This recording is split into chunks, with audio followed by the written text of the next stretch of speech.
Hello, this is Mota from ACG, and welcome to another version of the Hot Seat.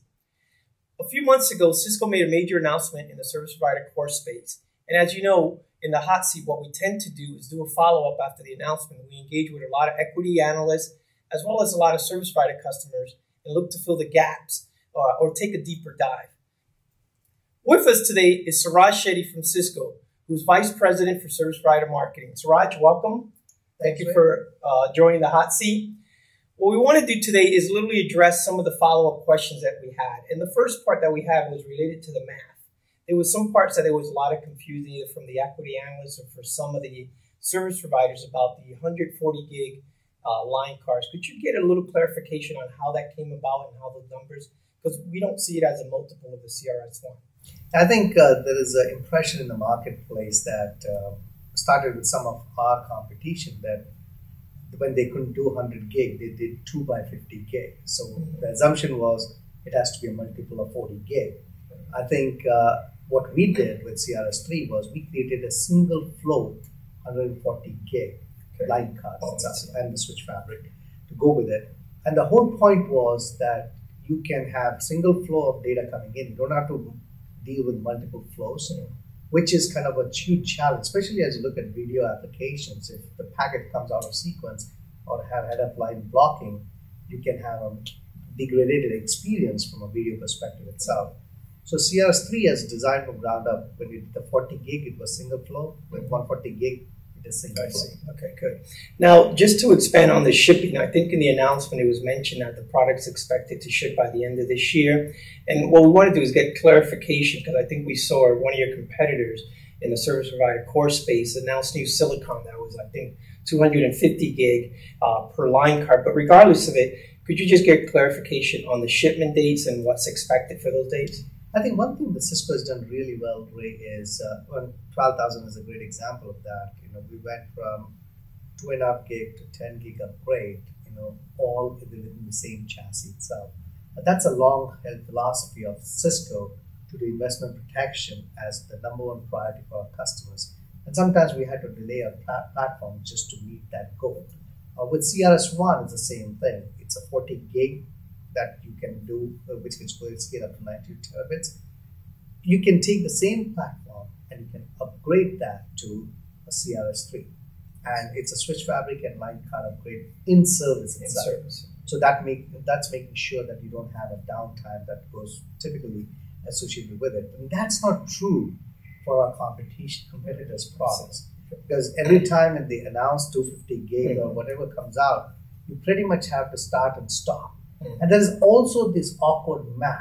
It's not clear, like the 250 gig, for example, as you mentioned, can be multi-chassis. It's not clear on that. But when we did the CRS-1 and the CRS-3, from day one, all those original philosophies were held pretty tightly together while keeping the investment protection for our customers. And from a timing perspective, the 100 gig, we've already tested it at AT&T, the 14 by 10 gig. All of that we've set during the launch time that will be available by Q3. But the customers can start deploying right away, CRS-1. And when it's available, within the same footprint of power and space, you can upgrade to CRS-3. That's kind of the beauty of CRS-3. The investment protection is definitely, that's a vital component. And that is something that is important to understand, that a lot of the competitors' products does not give you that. That's one thing. And the second thing is that multi-chassis, right? Because you can have a 250 gig per slot and single chassis, but can it scale to multi-terabit capacity? That is the most important question to be asked. Just to continue on that, on the capacity, when we look at capacity and power, and correct me if my math is correct, if we take, let's say, 72 CRS-3, I think it comes out to 322 terabits per second.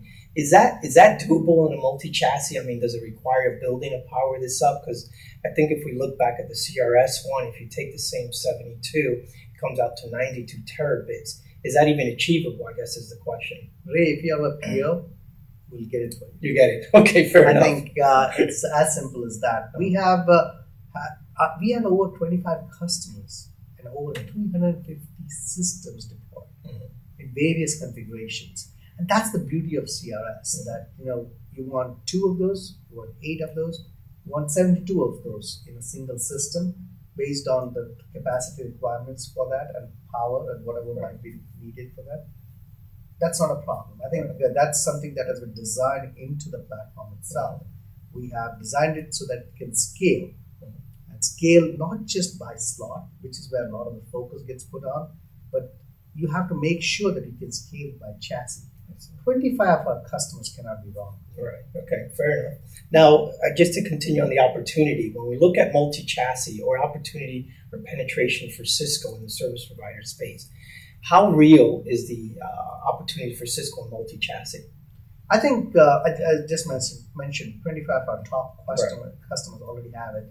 There are over 350 systems deployed. Right? We crossed overall 5,000 CRS-1s deployed worldwide. When we did the announcement back in 2004, a lot of pundits said 50 units, and that's it. And we have now 350 systems of multi-chassis deployed. So whatever we come up with, and I think that's why it's important to understand why they need it, because video, and we just published our visual network index report, IP forecast, just last week. It was very clear, 90% of the traffic is going to be video. This year, video is going to take over peer-to-peer. So when you look at video, there are a couple of things that is important. That you have the single flow so that you don't have head-of-line blocking and don't see a bunch of pixelations. That's number 1, latency. Number 3 is making sure that the quality of service is intact. And the final is reliability. That's why when we design the upgrade from CRS-1 to CRS-3, it's in service. So switch fabric upgrade, line card upgrade. And that's how kind of we believe that we have a system that can scale for decades to come. Now, from an opportunity, just to add on to that, you said there's some major opportunities in the data center space. Why is that?